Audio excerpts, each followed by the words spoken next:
efectos de conocer un poquito sobre la gestión ambiental que tienen los diferentes sectores del país. En este caso, nos acompaña el ingeniero Marco Chávez Tupia, que trabaja en el sector energético en la empresa Chaclama, y el ingeniero Noel Zamora, que es nuestro director de escuela. Yo voy a hacer uso de la palabra del ingeniero Zamora para tener la apertura de esta conferencia. Muchas gracias. En nombre del señor decano, doctor Walter Gómez Lora, con el que acabamos de conversar, bueno, estos eventos son importantes, ¿no? Porque escuchar la experiencia de uno que ya egresó, que está ejerciendo la carrera en el hecho, en el mismo lugar de los hechos, es valioso para estudiantes que están a punto de salir, ¿no? Entonces, les va a ayudar y de alguna forma les va a dar algunos tips de cómo ustedes pueden desarrollarse en sus ámbitos.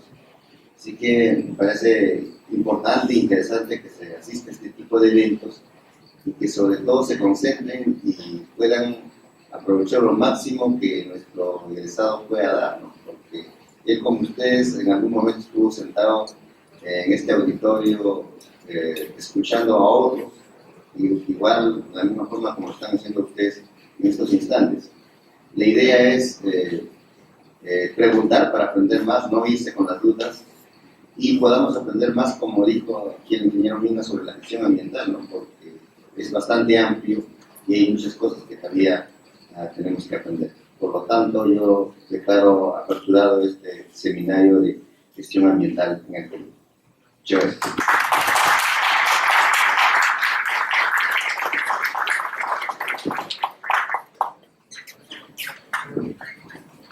Muy bien.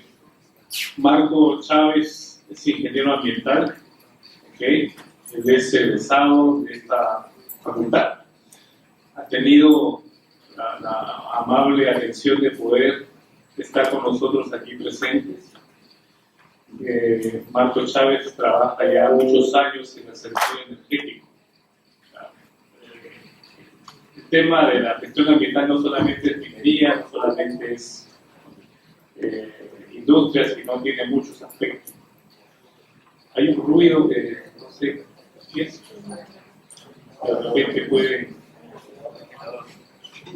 ¿Qué es?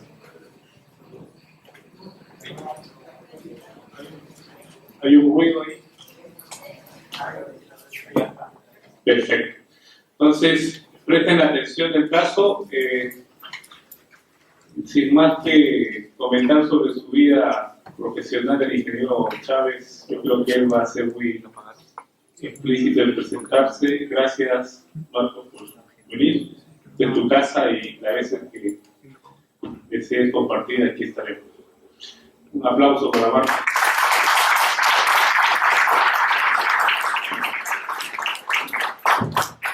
Ok, buenas tardes con todos. Antes que nada, es un placer estar nuevamente aquí en la universidad. Como lo dijo Julio, yo soy egresado de la carrera de Ingeniería Ambiental.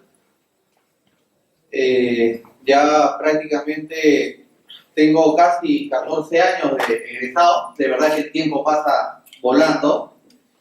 Y me emociona bastante estar nuevamente acá y sobre todo compartir la experiencia que he podido, digamos, tener durante todos estos 14 años, ¿sí? No todos los 14 años he estado, digamos, involucrado con el tema energético. En el tema energético tengo 7 años de experiencia, ¿ya? Y justamente eso es lo que vamos a conversar el día de hoy. Yo espero que esta charla sea motivadora, como lo bien lo indicó Noé Zamora. Yo también en su momento estuve sentado, así como ustedes, escuchando a los ingenieros que venían y nos daban justamente charlas respecto a la experiencia que ellos habían tenido. Y por lo tanto, en su momento fue un gran espacio para compartir experiencias y sobre todo para motivarse. Entonces lo que yo espero es que la charla que voy a dar el día de hoy sea motivadora. Y si tienen algún tipo de preguntas, dudas, por favor, háganla. ¿Sí? Lo que nosotros vamos, o lo que voy a comentar el día de hoy es la gestión ambiental de centrales hidroeléctricas. ¿Sí? No, yo tengo. Más bien, no sé si ven o necesitan, digamos, que la luz de acá adelante se...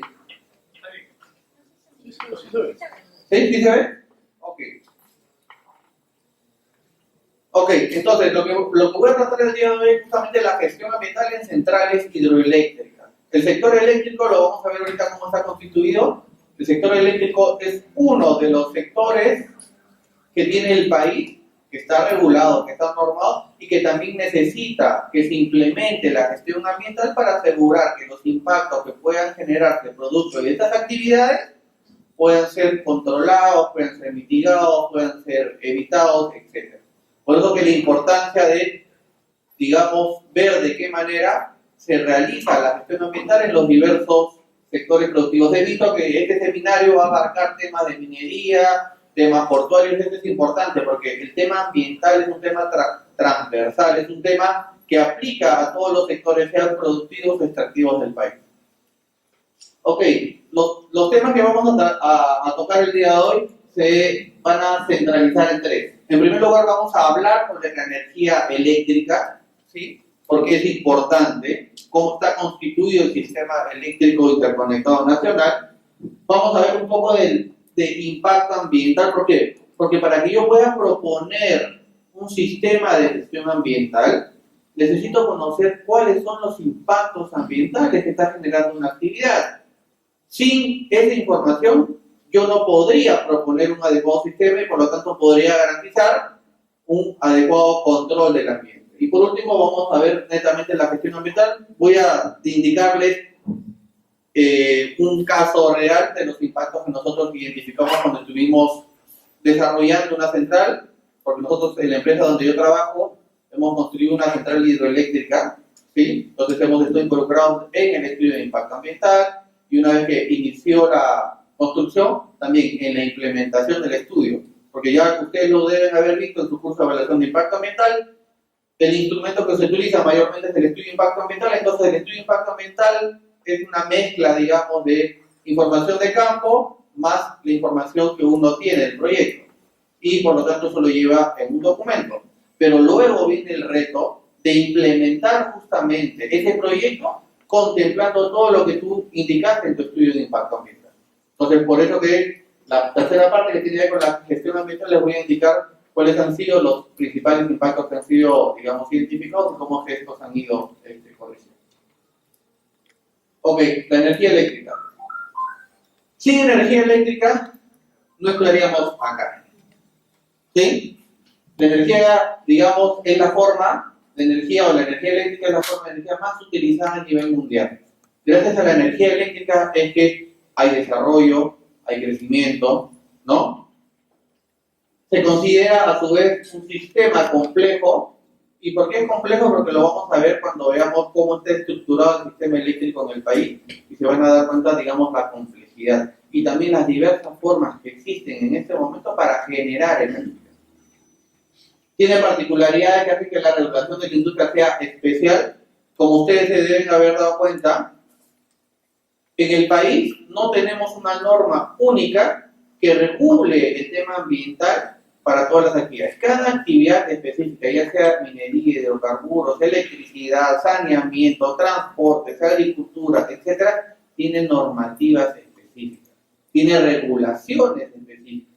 ¿Por qué? Porque justamente cada una de estas actividades va a generar diversos impactos. Entonces, por lo tanto, no podemos tener un único instrumento, un único marco legal o una única norma que me regule los impactos o la gestión ambiental de todas las actividades del país. Es esencial para la industria y la vida en general, que es como el aire mismo. Uno de los aspectos también que lamentablemente hasta ahora no se ha podido, digamos, desarrollar es que la energía eléctrica no se puede almacenar. Es por eso que cuando la energía se genera, tiene que ser, digamos, distribuida inmediatamente. Ahorita en este momento, si bien es cierto, hay investigaciones que están tratando de desarrollar para almacenar la energía eléctrica, pero lamentablemente ahorita, en el mundo actual, todavía no existe esa forma. Por eso que las diversas centrales que generan energía tienen que conectar esa energía que generan inmediatamente para poder tener luz. Entonces, eso es así, digamos, cómo funciona ese tema. El consumo energético ha estado asociado con el hombre desde hace muchos años, ¿sí?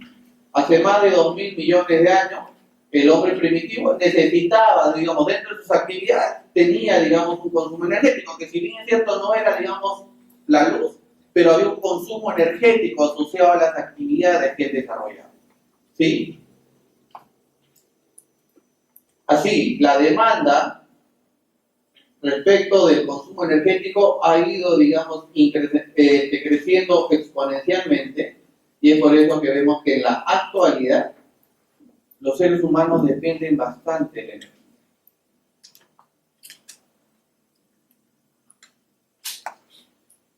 No todos los países tienen el mismo consumo de energía, y eso también está asociado con el número de población. A mayor población, mayor consumo de energía, mayor necesidad de energía. Lamentablemente en el país aún tenemos un déficit. ¿Por qué? Porque no todo el país, digamos, cubre la demanda. Existen localidades que hasta ahora no tienen acceso a la energía. Entonces este es un gran reto que tiene el Estado, de ver de qué manera este servicio esencial hace que pueda ser aprovechado por todos nosotros, por todos los peruanos. Entonces, como ustedes pueden ver acá, en los países que más consumen energía, Estados Unidos, Canadá. ¿Sí? Pero ¿qué es lo que dice la tendencia? Que los países que van a incrementar en más del 40% su consumo, ¿quiénes son? China y la India. ¿Y eso por qué? Porque, digamos, bueno, China ya es una potencia y la India está también en proceso de convertirse en una potencia. Entonces, por lo tanto, ya los países industrializados, los países desarrollados, tienen mayor consumo de energía. Ahí, digamos, la importancia de poder asegurar un buen abastecimiento de energía. Centrales eléctricas, independientemente del tipo. Las centrales eléctricas justamente es una planta donde se produce la energía eléctrica. O sea, ¿qué quiere decir?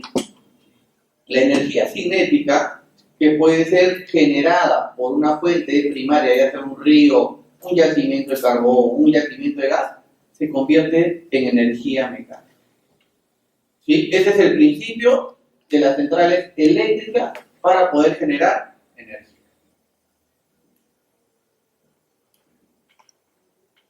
Para conocer la industria actual energética en el país, hay que tener en cuenta que este sistema eléctrico está constituido por tres grandes etapas. La primera, que es la generación. Independientemente de la fuente, la primera etapa para constituir o para crear este sistema aquí en el país es la generación. La segunda etapa asociada a ella es la transmisión. No es que inmediatamente, si tengo una central eléctrica, y soy una comunidad que está, digamos, soy vecina de ella, no es que yo voy a tener la energía inmediatamente. Tiene que haber un sistema de transmisión, porque esta energía que se genera tiene diversos voltajes. ¿Sí? Y el voltaje que se utiliza normalmente acá es 220, pero esta energía que se produce está por encima de ese voltaje. Por eso que viene el proceso de transmisión, que es la que, como su propio nombre lo señala, transmite la energía generada ¿hacia dónde? Hacia la red de distribución. Entonces, el sistema eléctrico en el país está constituido de tres etapas: la generación, la transmisión y la distribución. Cada una de estas etapas, por más de que pertenecen al mismo sector, tienen, digamos, particularidades. ¿Sí? Y no todas las empresas eléctricas en el país se dedican en los tres rubros. Está bien dividido, vamos a tener por un lado empresas de generación, vamos a tener por otro lado empresas de transmisión y vamos a tener las empresas de distribución. Las empresas de distribución normalmente se encuentran en las ciudades, ¿sí? En los lugares donde ya la energía tiene que llegar al usuario final, que en este caso son las personas. Entonces, por lo tanto, ahí se encuentra la transmisión. Son estas grandes torres que transmiten la energía generada, por ejemplo, en una central ubicada, no sé, en Junín, la transmite, digamos, hacia, no sé, el norte del país, la selva, la misma ciudad de Lima. Entonces, ese es el proceso de transmisión. Cuando hablamos propiamente de la generación, existen dos tipos de generación de energía: las convencionales y las no convencionales.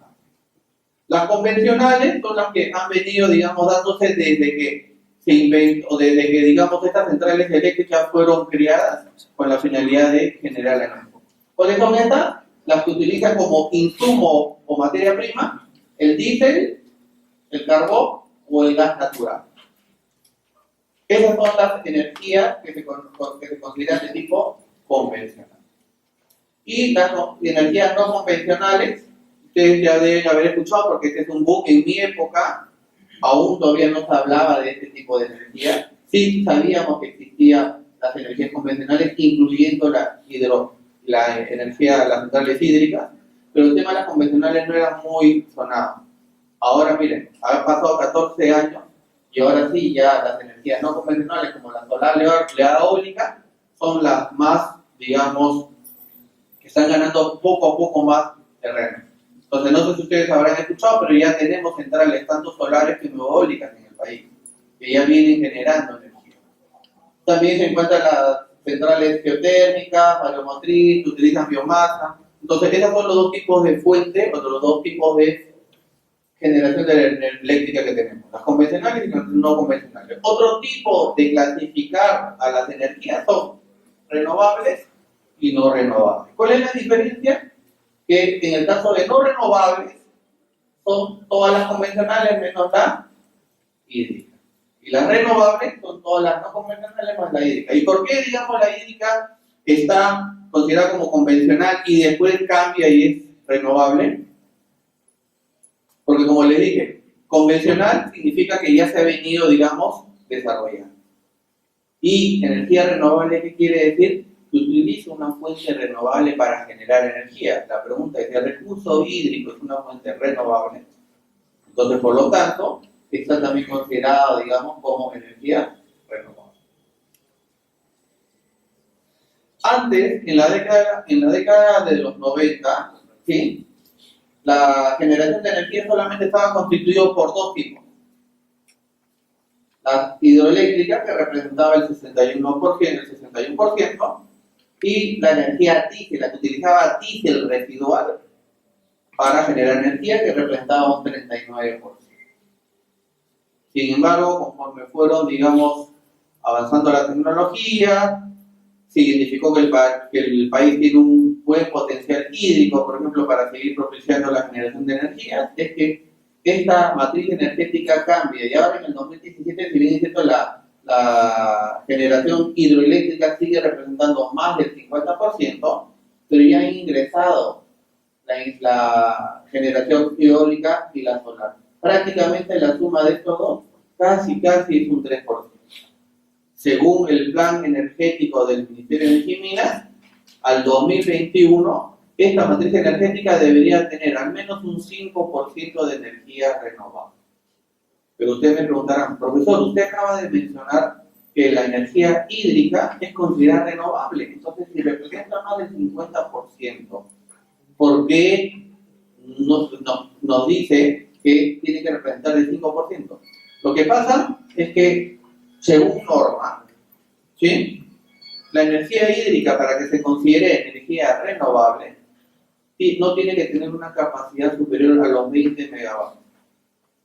Si la central hidroeléctrica tiene una capacidad mayor a los 20 megavatios, ya no se considera energía renovable. La pregunta es, ¿existe lógica entre la capacidad instalada y el recurso que utilizan para generar energía? Desde mi punto de vista, no. Pero las normas están dadas de esa manera. Es por eso que en este momento las energías renovables en el Perú solamente representan el 3%. Pero para el 2021, esta generación debe de ser al menos del 5%. Cuando hablamos de centrales eléctricas, existen, digamos, diversos tipos. ¿Sí? Tenemos las centrales hidráulicas, ¿ya?, o hidroeléctricas, como comúnmente se conoce, ¿sí?, y que utilizan como recurso el agua, la fuerza cinética del agua. ¿Sí? Ese es el primer tipo de energía que existe, las centrales hidráulicas.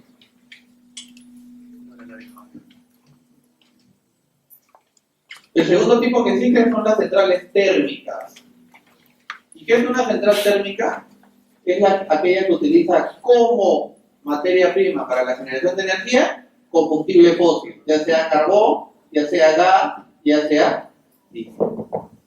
¿Sí? Esas son las centrales térmicas, las que utilizan como materia prima carbón, diésel, gas o algún combustible fósil. Esas son las que se denominan como centrales térmicas. Tenemos centrales térmicas aquí en Lima. No sé si ustedes han pasado, por ejemplo, por Evitamiento, donde cruza ahora el tren eléctrico al costado antes de llegar al cementerio El Ángel. Han visto, digamos, una central ahí. Ya, ok, esa es una central térmica que le pertenece a la empresa N, lo que antes era, digamos, EDG. Entonces, tenemos centrales térmicas, sí. Las centrales térmicas normalmente se ubican en lugares donde hay conexión, digamos, de gas natural o donde hay un acceso para poder transportar estos combustibles. A diferencia de las hidroeléctricas, que no necesariamente se ubican en la ciudad, porque las hidroeléctricas se tienen que ubicar donde existe el recurso hídrico. ¿Y dónde existe el recurso hídrico? Mayormente en las cuencas, en la parte alta, en la parte media de una cuenca, por eso que las centrales hidroeléctricas se ubican ahí. ¿Sí? El otro tipo son las centrales nucleares, ¿sí? Que también forman parte de las centrales eléctricas que se encargan de generar energía. Aquí en el país, central nuclear propiamente no tenemos. El IPEN, el Instituto Peruano de Energía Nuclear, tiene un pequeño reactor, ¿sí? Que genera energía, pero no es una energía, digamos, para poder comercializar.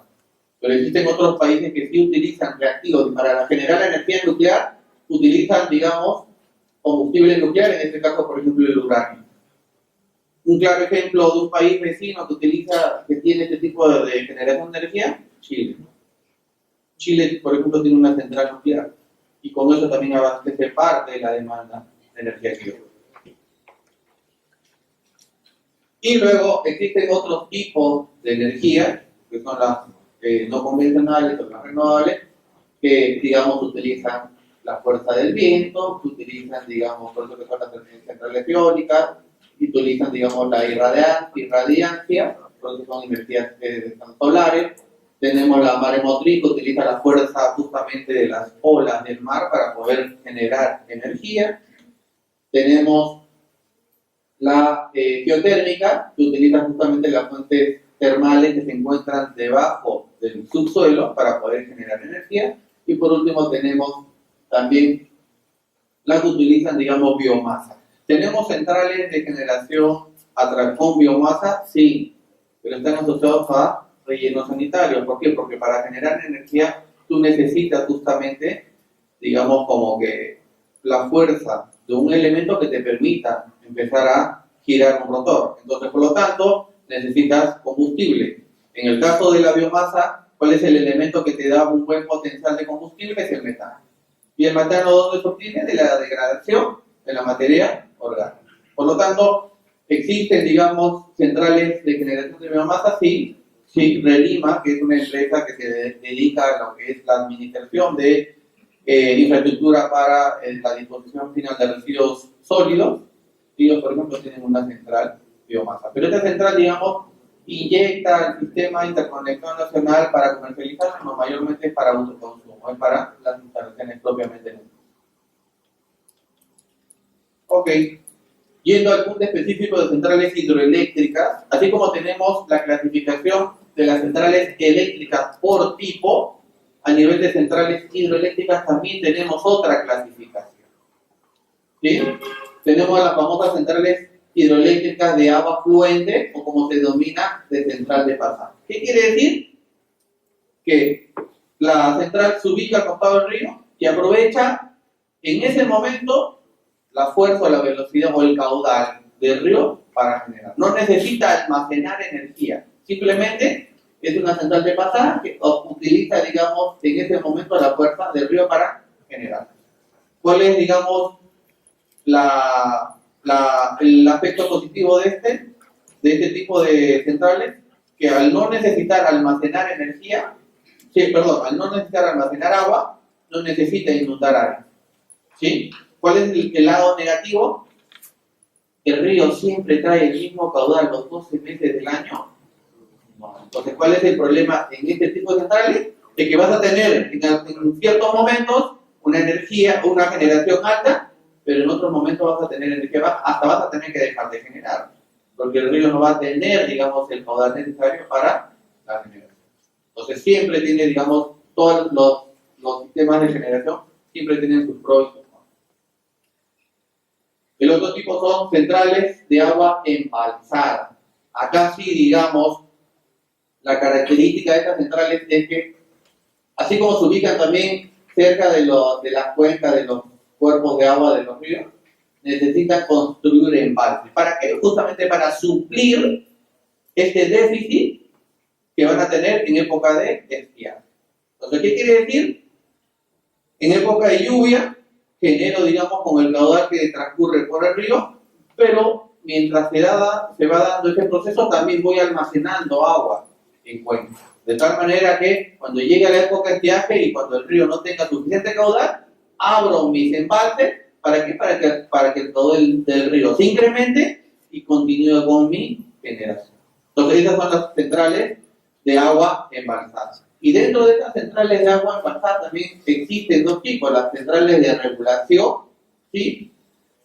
Que las centrales de regulación normalmente señalan y dicen que yo almaceno agua, ¿para qué? Para regularla en época de estiaje y asegurarme una generación, digamos, constante. Esas son las centrales de agua embalsada de tipo regulación, ¿sí? Utilizan, digamos, sus embalses solamente en época de estiaje. Mientras haya presencia de lluvia, mientras el caudal del río es suficiente, no necesitan utilizarlo a abrir estos embalses. Y existen centrales de agua embalsada de bombeo. ¿Qué quiere decir? Siguen teniendo su embalse, generan energía, pero esa agua que luego la devuelven al río, no la devuelven al río, nuevamente la vuelven a bombear a su embalse y de esa manera generan como que un circuito cerrado. O sea, el agua no es que, digamos, continúa con su recorrido, sino la recircula. Me imagino que deben haber escuchado algunos, sobre todo en el tema minero, el tema de que hay muchos procesos de recirculación de agua. Entonces acá también igualito, el principio de recirculación también funciona. La pregunta es, ¿aquí en el país tenemos centrales de este tipo? Lamentablemente no. No tenemos centrales de agua embalsada de bombeo. Pero, por ejemplo, yo he tenido la oportunidad de estar en Japón y ver justamente cómo funciona una central de bombeo, en la cual la misma energía que ellos generan cuando sueltan el embalse les ayuda para generar energía, y esta misma agua que están, en vez de llevarla al río, nuevamente la llevan a su embalse y nuevamente siguen generando. Entonces ellos ya no dependen de la estacionalidad. ¿Por qué? Porque esa agua es recirculada para nuevamente seguir generando. Ok, entonces hemos visto que el sistema eléctrico está constituido por tres etapas: generación, transmisión y distribución. En temas de generación hemos visto que existen, digamos, diversos tipos de generación, ¿sí o no? Y cuando entramos a ver el tema de centrales hidroeléctricas, vemos que también existen otros tipos de generación. Y miren, este sistema, como vieron, de la energía, que es tan complejo, sigue siendo un poco más complejo. ¿Por qué? Porque el mismo sistema de generación hidroeléctrica está constituido de tres etapas más. O sea, no es que, digamos, la generación es una única etapa. No, en el caso de las centrales hidroeléctricas, tienen tres etapas. Tienen la etapa de captación, donde van a almacenar agua para poder, digamos, soltarla en cierta época. Tienen la etapa de conducción, porque esas aguas tienen que ser conducidas, ¿sí? Y tienen la etapa de generación, la que ya una vez conducida y almacenada, se genera inmediatamente la energía. Ojo, estos embalses que se encuentran asociados a las centrales no son embalses que están, digamos, a 1 kilómetro, 2 kilómetros. Muchas veces son embalses que se ubican, digamos, 50 kilómetros, 100 kilómetros, 200 kilómetros. Electroperú, por ejemplo, que es la empresa del Estado, tiene un embalse que está ubicado a más de 320 kilómetros. Entonces, por lo tanto, necesita tener un adecuado sistema de construcción que le asegure que el agua de sus embalses pueda llegar a su central, a pesar de que está ubicada a más de 300 kilómetros. Entonces, por eso que cuando hablamos de generación hidroeléctrica, también existen tres etapas: captación, conducción y generación.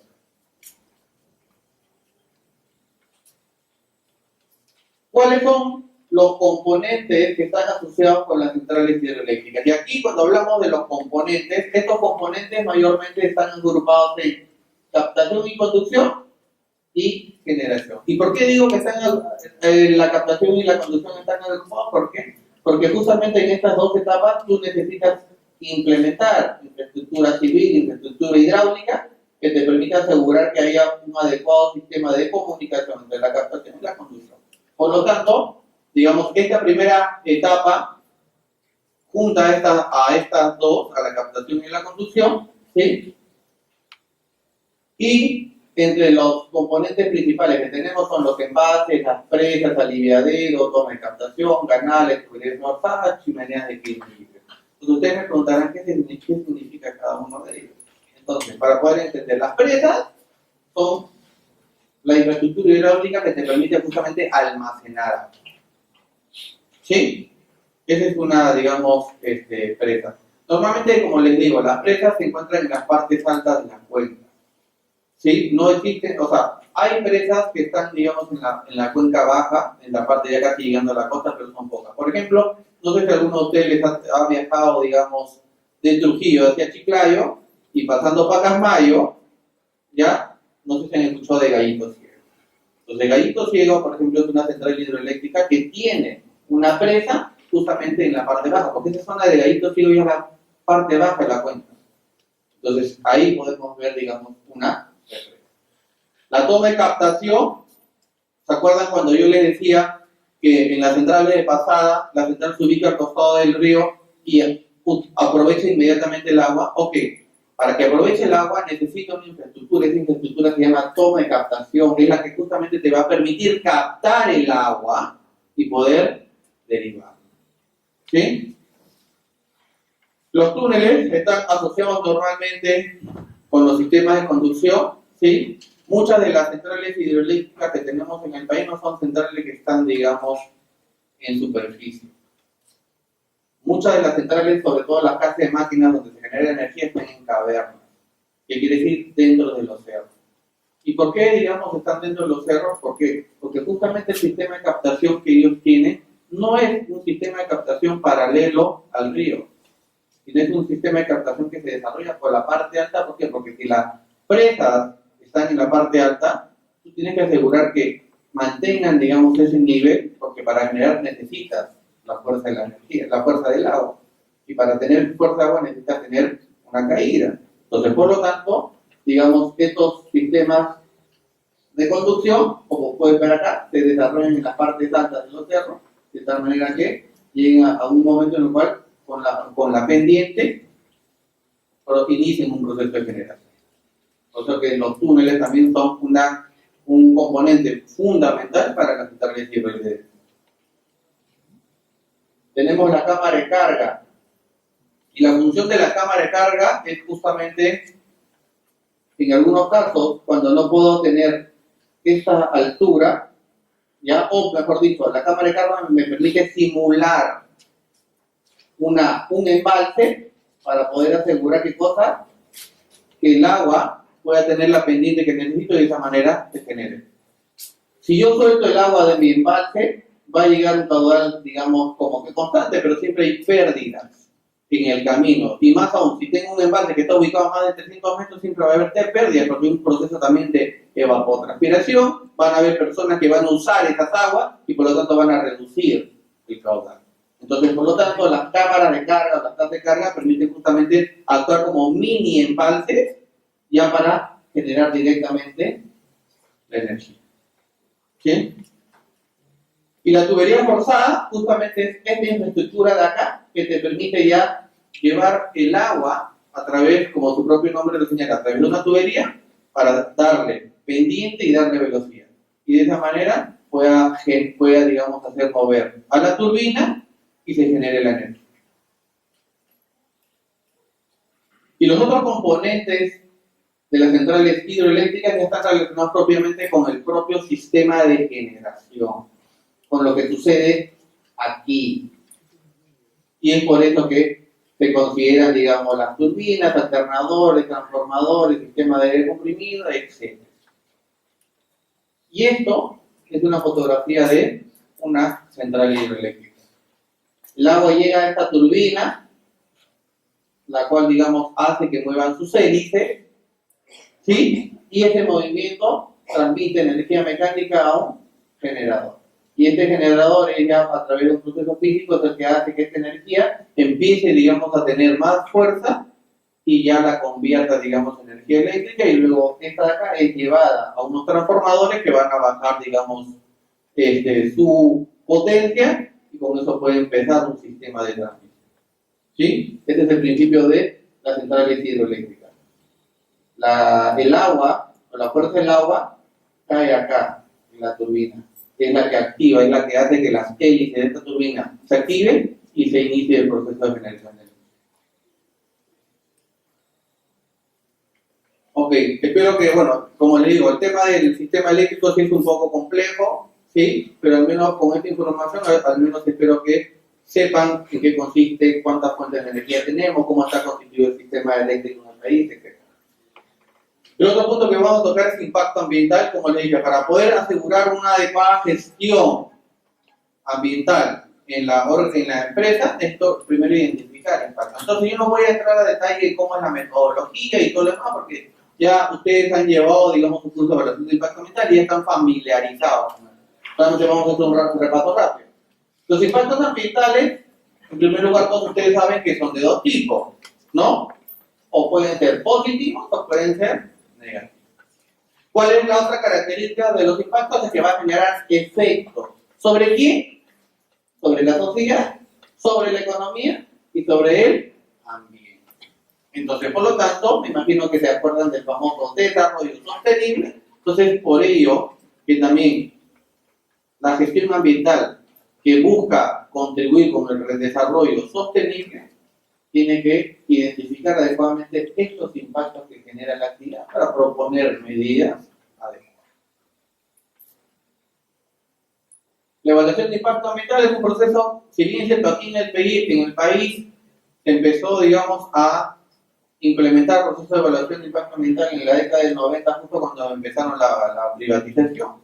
Pero en el mundo, por ejemplo, en Estados Unidos ya se hablaba de evaluación de impacto ambiental en los años 60. ¿Sí? Entonces, ya justamente nosotros vamos a cumplir ya casi 30 años de regulación ambiental aquí en el país. Porque la primera norma que se dio del Código Nacional de Recursos Naturales y Medio Ambiente en la década del 90. Entonces ya vamos a cumplir 30 años y por lo tanto ya la evaluación de impacto ambiental es como que una herramienta que ya se ha hecho familiar en todos los procesos, sobre todo de toma de decisiones, para saber si un proyecto de inversión va o no va, y es ambientalmente sostenible. ¿Qué más te dice la evaluación de impacto ambiental? Que esta evaluación de impacto ambiental se tiene que desarrollar en todas las etapas del proyecto, no solamente se desarrolla en una etapa específica, sino en todo el ciclo del proyecto yo tengo que realizar la evaluación de impacto ambiental. Y esto es importante mencionarlo porque los impactos que genera, y lo vamos a ver también más adelante, los impactos que genera una central térmica, por ejemplo, versus una central hidroeléctrica son totalmente distintos. ¿Sí? De las dos, solamente comparando todo tipo de energía, la energía térmica y la energía hídrica. ¿Cuál creen ustedes que genera mayores impactos en la etapa de construcción? ¿La térmica o la hídrica? ¿Ah? ¿Y cuál creen ustedes que genera mayores impactos en la etapa de operación? ¿La térmica o la hídrica? En una etapa de construcción sería la hídrica y en la etapa de operación sería la térmica. Efectivamente. Porque justamente para que se den cuenta, este tipo de energías tienen diversas particularidades. Y si yo quiero implementar o garantizar una adecuada gestión ambiental, tengo que considerar todo el ciclo del proyecto. Recuerdo que las centrales hidroeléctricas normalmente se construyen en 5, 6, 7 años, mientras que las centrales térmicas se pueden construir en 12 meses, en 18 meses. ¿Sí? Ok, pero cuando empieza a operar, ya prácticamente la central hidroeléctrica, como que ya su operación propiamente, los diseños de las centrales hidroeléctricas se hacen para 50, 100, 150, 100, 80 años de operación. Mientras que las centrales térmicas como van a depender de un recurso fósil, entonces normalmente el periodo de vida de estas centrales son 20, 25 años. En la empresa donde estoy trabajando en este momento, nosotros tenemos una central hidroeléctrica que tiene 102 años de funcionamiento. Entonces, por lo tanto, justamente ahí va el tema. Cuando ya la central empieza a funcionar, ya los impactos son menores. ¿Sí? Pero durante la etapa de construcción son donde se presentan los mayores impactos. Ok, y todos ustedes saben que para hacer una adecuada identificación y evaluación de aspectos e impactos ambientales, primero tengo que conformar un equipo multidisciplinario, porque eso ya lo vieron. El tema ambiental requiere, digamos, de la óptica, de la visión de diversos especialistas, de diversos profesionales. Entonces, por lo tanto, conforme mi equipo multidisciplinario, tengo que identificar adecuadamente cuáles son los procesos y subprocesos asociados a la actividad que quiero evaluar. Y cuando veamos el ejemplo de cómo se hizo la gestión ambiental en la central hidroeléctrica, van a ver que si yo no identifico adecuadamente los procesos y subprocesos, no voy a poder saber de qué impacto estamos hablando, y por lo tanto no voy a saber qué tipo de programa voy a tener que implementar. Hago el proceso de identificación de aspectos, hago el proceso de evaluación, y conforme se va ejecutando el proyecto voy haciendo una actualización de los impactos. Porque, ojo, el medio ambiente es un sistema dinámico o estático. Entonces, justamente por ser un sistema dinámico, digamos, la forma como va a reaccionar el ambiente frente a una actividad de hombre va a ser la misma. No. Entonces, por ello que también cuando hago mi proceso de identificación y evaluación de impactos, tengo que también estar, ¿qué cosa? Actualizando para ver si efectivamente el impacto que yo predije es el que yo dije, o si las medidas de gestión ambiental que yo propuse son las adecuadas para poder controlar o mitigar ese impacto. Y es por ello que viene la gestión ambiental, que la gestión ambiental mayormente está enfocada aquí al impacto. Y cuando hablamos de gestión ambiental, esta gestión ambiental se traduce en una estrategia de manejo ambiental que busca, en primer lugar, prevenir los impactos. Luego en evitar, minimizar, rehabilitar y por último en compensar. Ese es, digamos, como que el orden de prelación de la gestión ambiental respecto a los impactos ambientales. Primero debo de prevenir. ¿Sí? Y esto se basa justamente en la famosa jerarquía de mitigación de impacto. ¿Qué es lo que te dice la jerarquía de mitigación de impacto? Tienes que hacer los esfuerzos, tienes que identificar adecuadamente los impactos para que tus medidas de gestión ayuden a prevenir. Si no puedo prevenir, ya, al menos evitar.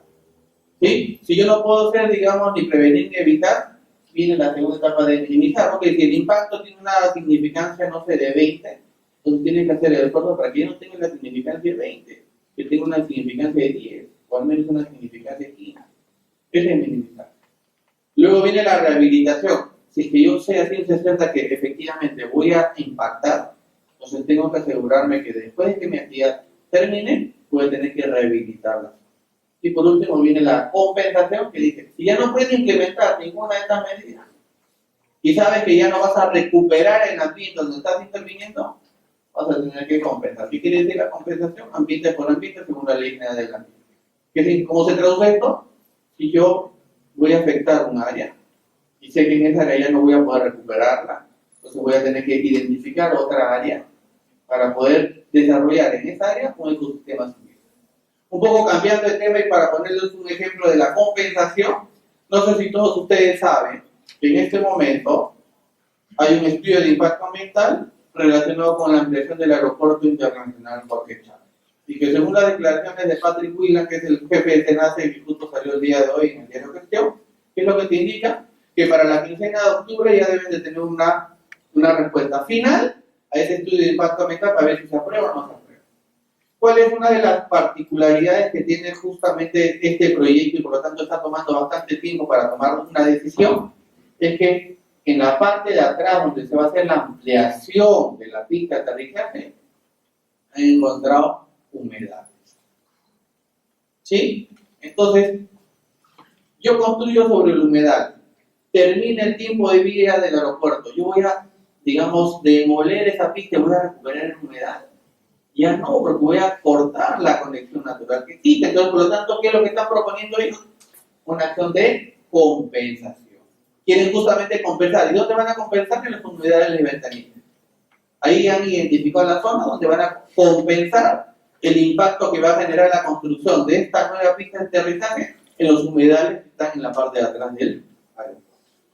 ¿Sí? Entonces, ese es un ejemplo claro de la compensación, pero como le digo, la compensación es el último recurso, es lo que ya deberían implementar como uno último, si no puedes prevenir, evitar, minimizar o rehabilitar. ¿Sí? Y habiendo dicho eso, nos vamos ya propiamente a la gestión ambiental. Como le dije, la gestión ambiental para el caso del sector eléctrico se tiene que desarrollar en todas las etapas. ¿Sí? Desde la etapa en que yo empiezo a desarrollar estudios para determinar cuál es el potencial hídrico de una cuenca, hasta que, pasando por la construcción de la misma y hasta la operación. Entonces, por lo tanto, la gestión ambiental la tenemos que implementar en todas esas etapas. Si bien es cierto, como les acabo de mencionar, las centrales hidroeléctricas generan mayores impactos durante la etapa de construcción, pero eso no significa que solamente me voy a enfocar a construcción y una vez que las centrales empiecen en funcionamiento, me olvido de la gestión ambiental y me retiro. No, sino que también durante la misma etapa de operación tengo que asegurar una adecuada gestión ambiental. Y esta gestión ambiental, para el caso del sector eléctrico, también se aplica para las tres actividades que vimos anteriormente: generación, transmisión y distribución. Como les digo, cada una de estas genera impactos diferentes, por supuesto lo vamos a ver rápidamente, y al ser impactos diferentes, las medidas de control tienen que ser también diferentes, tienen que ser medidas especiales para cada uno de estos aspectos identificados.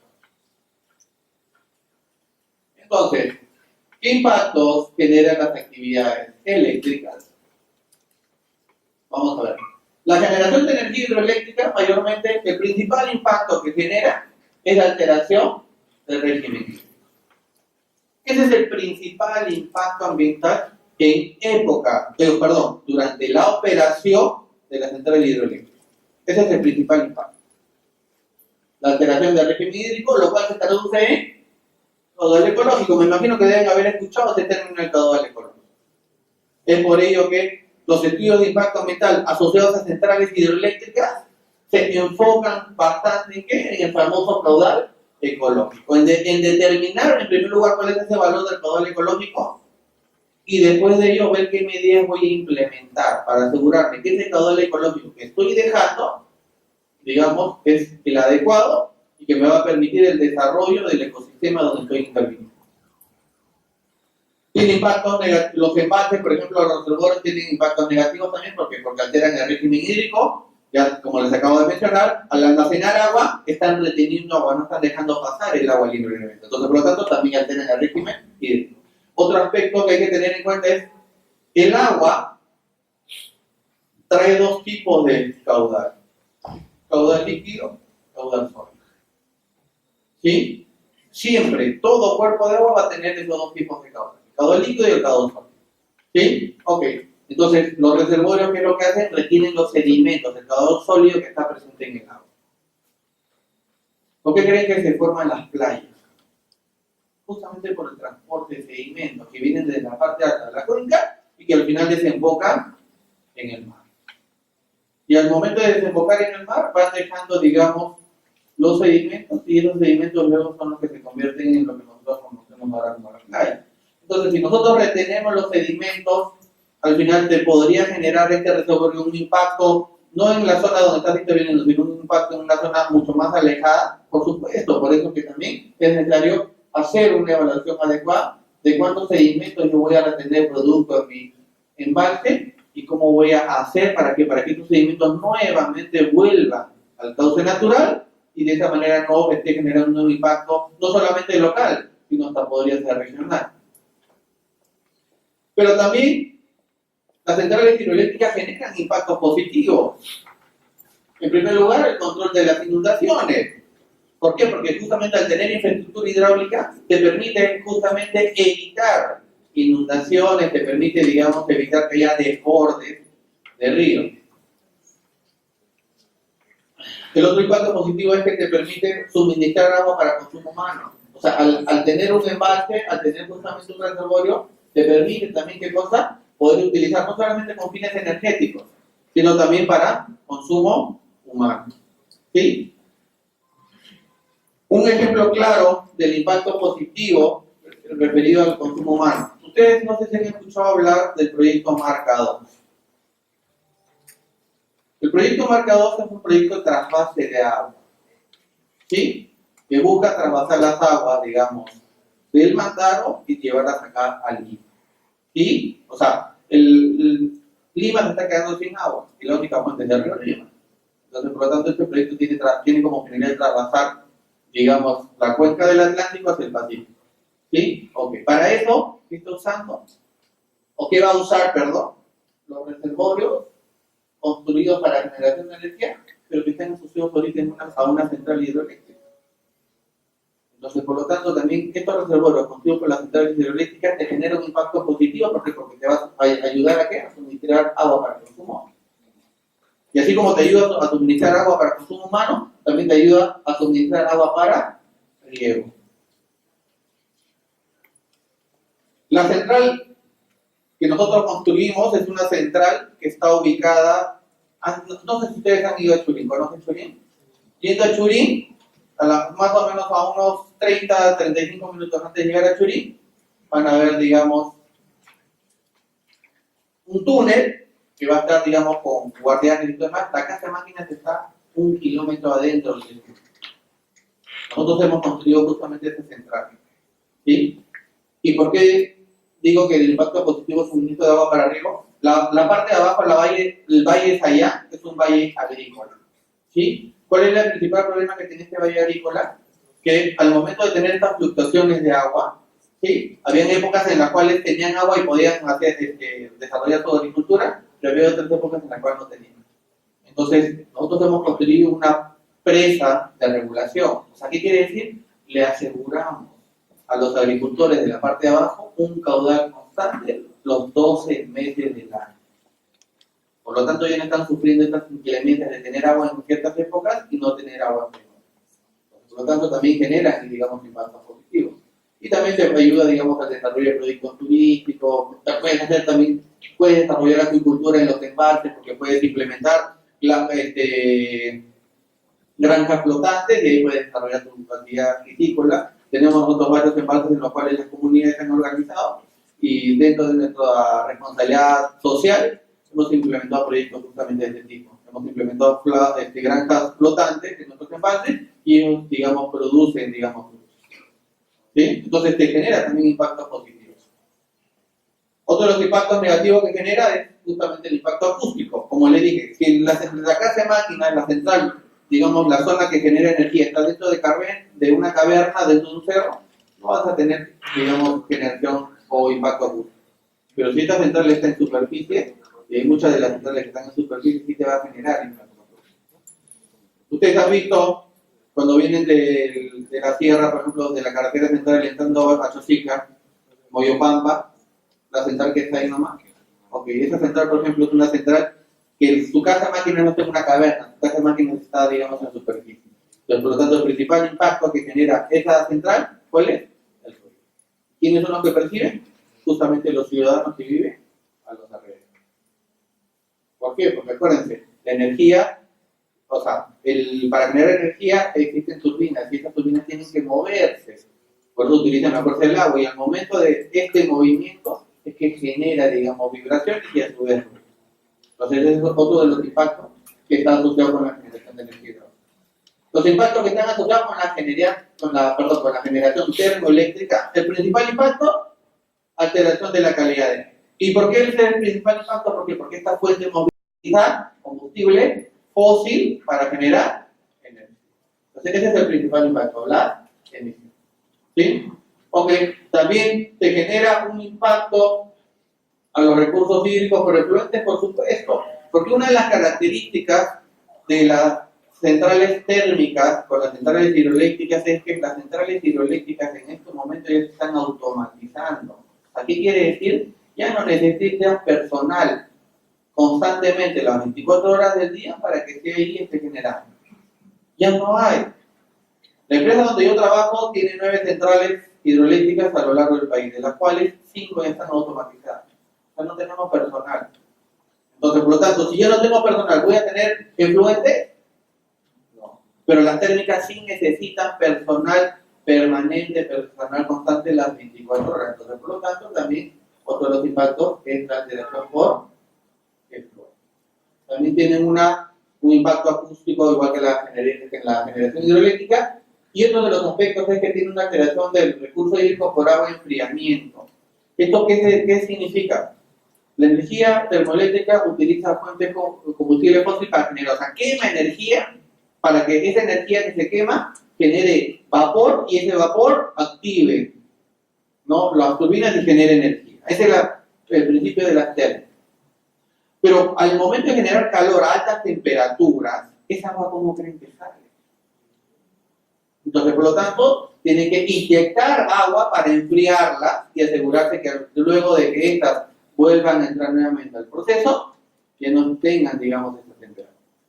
Entonces, ese es otro de los aspectos, a diferencia de la energía hidráulica. En la energía hidráulica, el agua que tú devuelves al río no tiene estas altas temperaturas porque no están sometidas a un proceso de calor.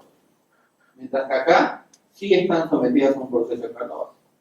Entonces, por lo tanto, necesito enfriar el equipo para que nuevamente estén, digamos, funcionando. Entonces, por lo tanto, este vapor que al final se convierte en agua va a salir con una alta temperatura y por lo tanto tengo que tener agua de enfriar.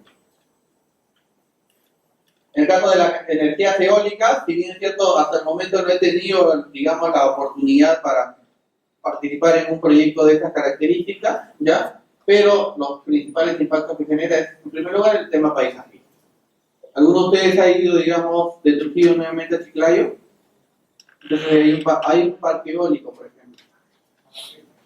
Así es. Entonces ahí hay un parque eólico. Entonces, ¿cuál es la diferencia? Es que antes, cuando uno pasaba por ahí, veía, digamos, como que el desierto y el mar. Ahora ya no, ahora ya ve, digamos, como que molinos grandes, ¿no? Creo que son algo de 54 torres, y esas torres mayormente tienen una altura de unos 15 metros. Entonces, por lo tanto, genera un impacto paisajístico, ¿no? Impacto sobre la fauna, aves, ¿por qué? Porque justamente las aves utilizan este medio para transportar, entonces por lo tanto también podría haber un impacto de colisión de las aves, si es que la zona donde vivo mi central eólica es una central, digamos, o representa un lugar de desplazamiento. Genera impacto sobre el suelo, sí, porque como le dije, son torres de 15 metros, pero que tienen, digamos, cada una de las torres un diámetro más o menos de 8 o 10 metros. Entonces, el suelo va a estar sujeto, digamos, a un proceso de compactación. Entonces, por lo tanto, también va a haber un impacto al suelo. Y el impacto acústico también va a estar generado porque estos rotores también van a generar ruido. ¿Sí? Entonces, por lo tanto, estamos viendo que este tipo de central genera impactos diferentes a las térmicas y a su vez esta genera impactos diferentes a la hidráulica. En el caso de las solares, igual de la misma manera, el impacto visual, ¿sí?, que genera un impacto visual, porque antes donde no había nada, ahora ya tengo paneles solares. Pero para mitigar el impacto visual, ya tengo que ver de qué manera implemento adecuadamente medidas de control. Por ejemplo, ¿qué fue lo que hizo China para, digamos, mitigar el impacto visual? Su parque solar le dio la forma de un ojo paso. ¿Sí? Entonces, por lo tanto, de esa manera, aparte, digamos, ya de haber alterado el medio y haber, digamos, instalado paneles solares en un área donde no había, le da una forma de tal manera que hasta también se puede ver como un atractivo turístico. Genera impactos de microclima, ¿sí? ¿Por qué? Porque estos van a utilizar la irradiancia. Entonces, ustedes deben haber escuchado al principio que tiene todo cuerpo de agua, sobre todo el agua y la laguna, ¿no? Que digamos, los lagos y las lagunas son termorreguladores, ¿no? ¿Qué quiere decir? Absorben la energía durante el día y en la noche, ¿qué hace? La libera. Entonces aquí es lo mismo. Acá absorben la energía, pero luego esa energía va a ir siendo liberada. Entonces, por lo tanto, ¿qué es lo que se está generando? Microclima. Genera impactos a la flora y la fauna, por supuesto, también dependiendo de dónde está ubicada. Genera impactos al suelo también, por supuesto, pero ¿por qué? Por la generación de residuos. A diferencia de las centrales hidroeléctricas, que son centrales que se construyen para un periodo de 50 a 100 años, estas centrales solares normalmente se construyen para 20 25 años. Después de que la central culmina su tiempo de vida, estos paneles solares no se pueden reciclar. Entonces, por lo tanto, uno de los problemas asociados con la generación fotovoltaica o la generación solar es, una vez que llegan a su tiempo de vida, estos paneles solares ya no los voy a poder utilizar. Entonces, por lo tanto, los voy a tener que disponer como residuo. Entonces, por lo tanto, ahí también viene el impacto que genera, digamos, ese tipo de estrategia. Y en el caso de transmisión y distribución, los impactos son totalmente diferentes. Existe un impacto de radiaciones no ionizantes, por lo tanto tenemos también dentro de la normativa ambiental estándares de calidad ambiental asociados con radiaciones no ionizantes. Tenemos impacto acústico, acá tenemos un impacto directo sobre la flora. ¿Por qué? Porque tenemos que asegurarnos que toda esta área esté libre de cualquier árbol. Porque si que hay un árbol presente en una línea de transmisión, te puede generar cortocircuito y por lo tanto un incendio. Entonces, por lo tanto, ¿qué es lo que impacto genera? La poda, la tala de árboles. También existe un impacto paisajístico asociado, digamos, porque estas líneas de transmisión son líneas de transmisión extensas, van pasando por diversos lugares. Entonces, por lo tanto, también hay un impacto paisajístico. Y también, digamos, almacenan sustancias peligrosas. ¿Por qué? Porque estas torres tienen conductores. ¿Sí? Estos conductores utilizan aceite dieléctrico. Entonces, por lo tanto, también en caso de que haya un derrame o algo por el estilo, ese aceite o esa sustancia peligrosa cae directamente sobre el suelo, cae directamente sobre agua, si que cursa un cuerpo de agua, puede caer sobre flora, etc. Entonces, por eso que ahí también hay un impacto asociado al manejo del mantenimiento de sustancias. Entonces, como vieron, los impactos que generan cada una de estas centrales son totalmente diferentes. Por eso que es la particularidad del sistema eléctrico. Necesitamos justamente, ¿qué cosa?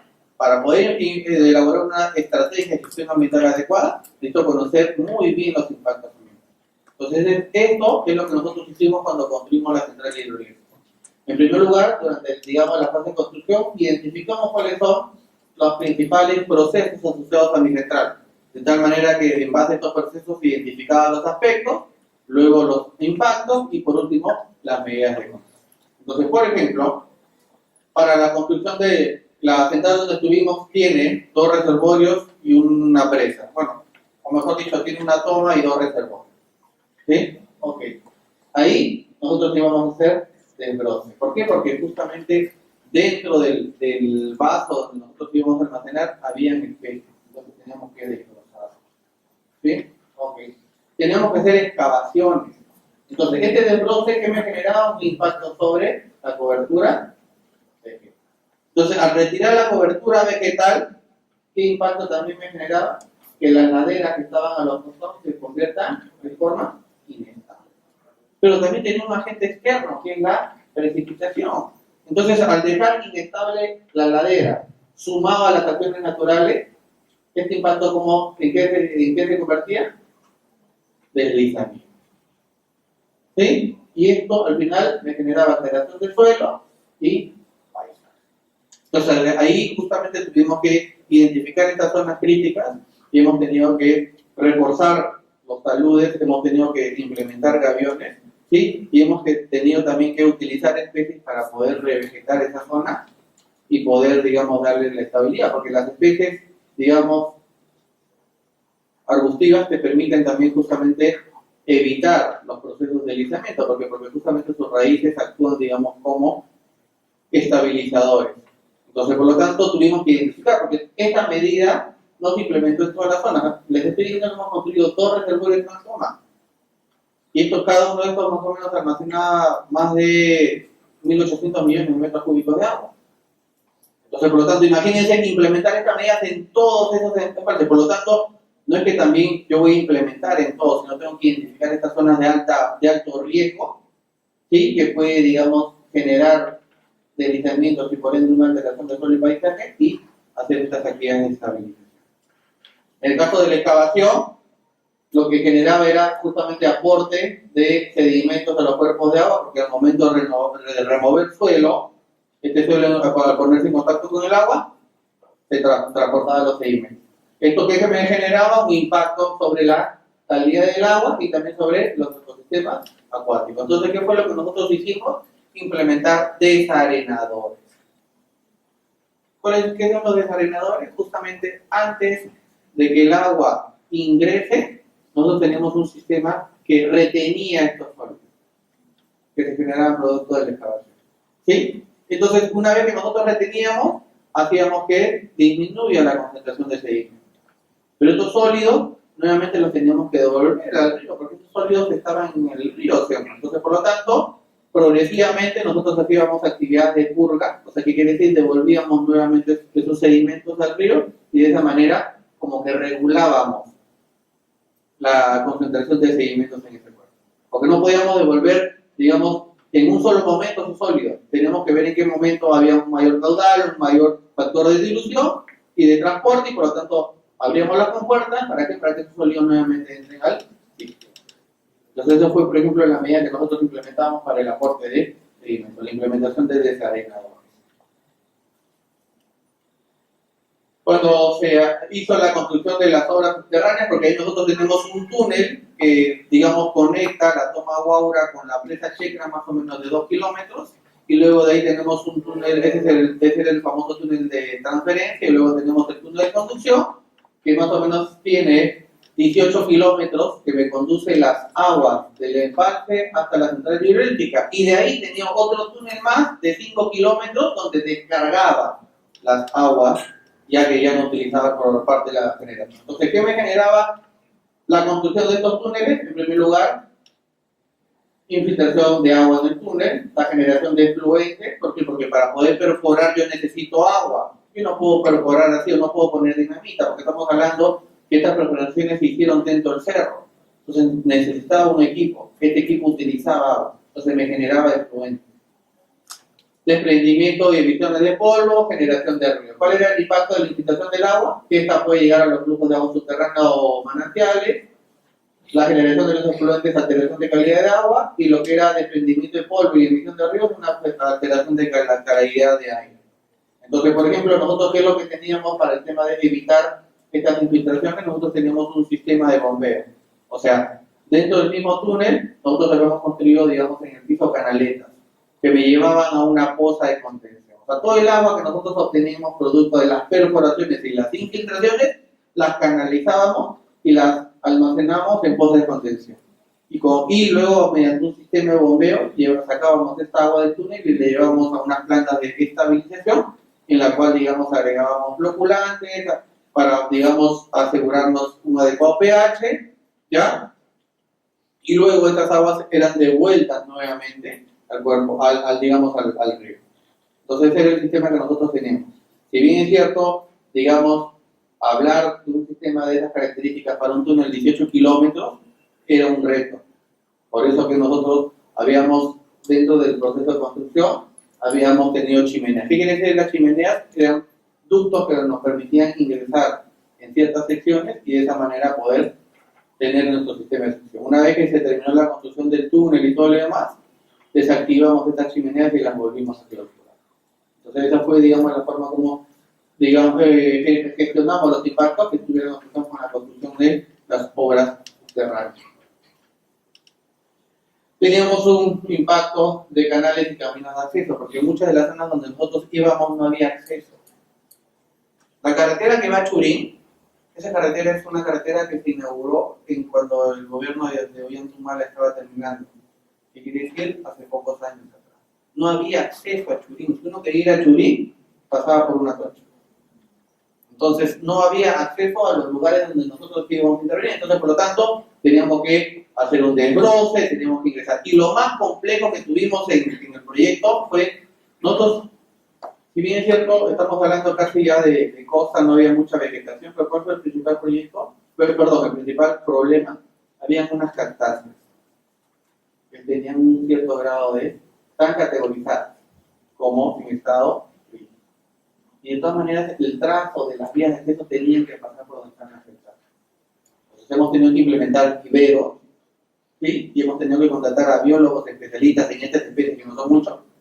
¿Para qué? Para poder reproducir en viveros estas cactáceas y luego de haber terminado el proceso de construcción de las vías de acceso, no solamente la construcción de vías de acceso, sino también cuando el proyecto terminó, hicimos varias campañas para qué, para nuevamente estas cactáceas que nosotros cultivamos en los invernaderos, lo llevamos a la zona, hicimos que crezcan. Entonces, por lo tanto, una especie tan, digamos, difícil de manejar que son las cactáceas, porque las cactáceas no son especies como puedo manejar, no sé, pues, una especie arbórea, un pino, algo por el estilo, eran complicadas.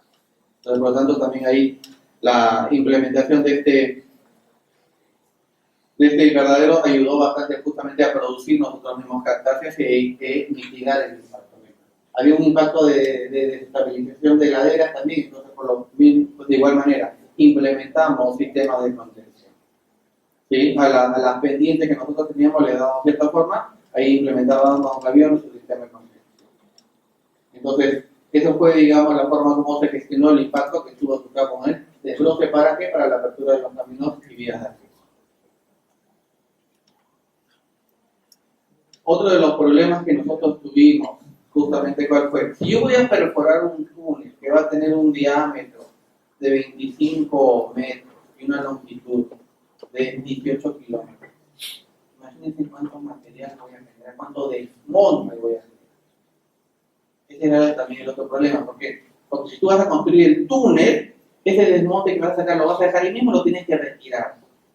Entonces, por lo tanto, ese fue el otro aspecto que nosotros identificamos.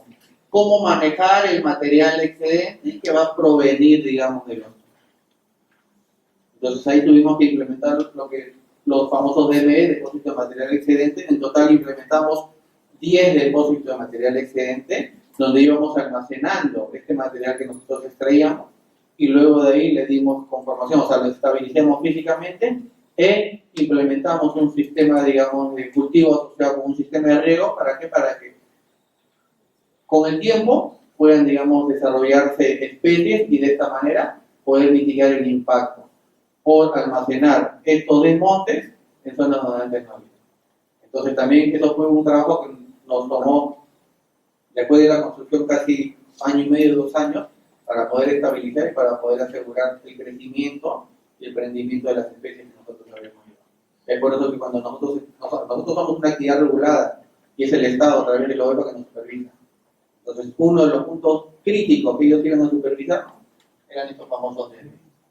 Querían que les demostremos a ellos cómo los estabilizamos físicamente y cómo hicimos que cobertura vegetal que nosotros implementamos ahí estaba, digamos, desarrollándose de manera natural, de manera, digamos, artificial, porque habíamos implementado un sistema de riego, y que eso iba a ayudar a mitigar de alguna otra manera el impacto paisajístico, el impacto sobre calidad de suelo, etc.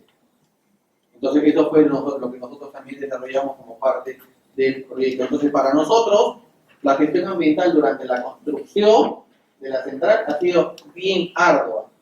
¿Por qué? Porque teníamos varios frentes. Teníamos que ir viendo cómo es que las medidas que nosotros implementábamos cumplían con el objetivo de mitigar estos impactos. Por eso que, digamos, como anécdota, cuando nosotros tuvimos la supervisión de UEFA durante la etapa de construcción, la primera supervisión, 20 observaciones. Y eso nos ayudaba también a mejorar. Ahora, por ejemplo, que la central está en operación, cuando UEFA va a supervisar, no tenemos ninguna observación. ¿Por qué? Porque justamente todo lo que nosotros generamos durante la construcción fue mitigado, fue controlado con todas las medidas que nosotros implementamos. Y por último, en la fase ya de operación propiamente, ¿cuáles pueden ser acá identificamos las actividades que están asociadas con la generación, y sobre la base de eso también fuimos identificando impactos. Por ejemplo, los impactos, ¿qué impacto me generaba? Inestabilización, inundación de riberas, efecto barrera, como ya hemos visto, en algunos casos te va a retener sedimentos, en algunos otros casos te puede generar un proceso de eutrofización, porque va a haber, digamos, cobertura vegetal a los alrededores, y me va a alterar, digamos, los niveles freáticos. Y esto es algo real. ¿Por qué?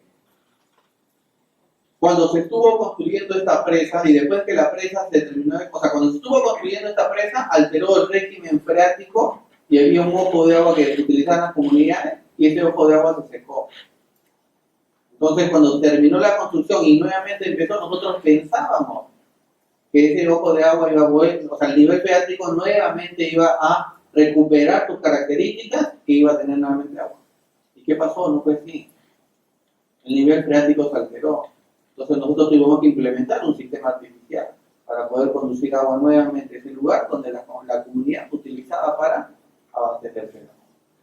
Entonces también los embalses te generan impacto sobre los niveles freáticos, alteración de los niveles freáticos, por supuesto, sí te genera impacto.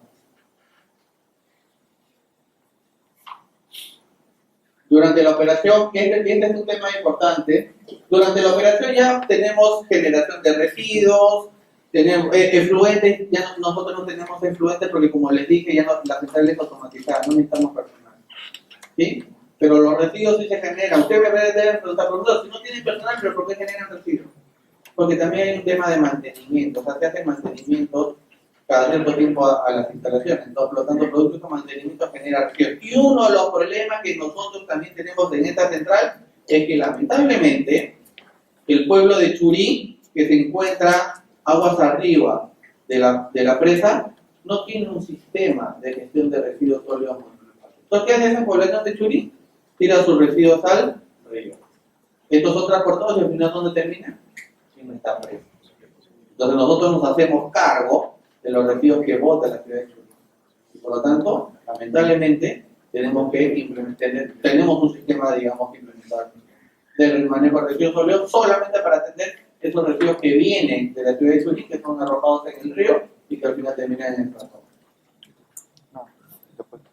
Y el tema fundamental acá que nosotros vimos fue el tema de caudal ecológico. Y este tema de caudal ecológico, si bien es cierto, era un gran reto porque todas las personas que estuvimos involucrados en el proyecto no teníamos mucha experiencia, por lo que trajimos personas internas de afuera que nos ayuden a implementar. Y el IFC, que es, digamos, el brazo financiero del Banco Mundial, tiene guías justamente para la gestión de caudal ecológico. Entonces nosotros utilizamos una de esas guías del IFC para implementar medidas. Acá tuvimos que construir pozas para justamente asegurar que aquí las especies, digamos, que había, no sean, digamos, desplazadas rápidamente por estos flujos de agua que nosotros teníamos. Entonces estas pozas las implementamos justamente a los alrededores del río. ¿Para qué? Para asegurar que estas no sean afectadas directamente por la descarga rápida. ¿Sí? Tuvimos que también implementar barreras naturales. ¿Para qué? Para evitar que estos caudales con rápida velocidad pueden alterar mi cobertura vegetal. Implementamos también geomallas para justamente asegurar que las semillas que nosotros depositamos para la estabilización de salud también no se muevan. No sea desplazada por el agua.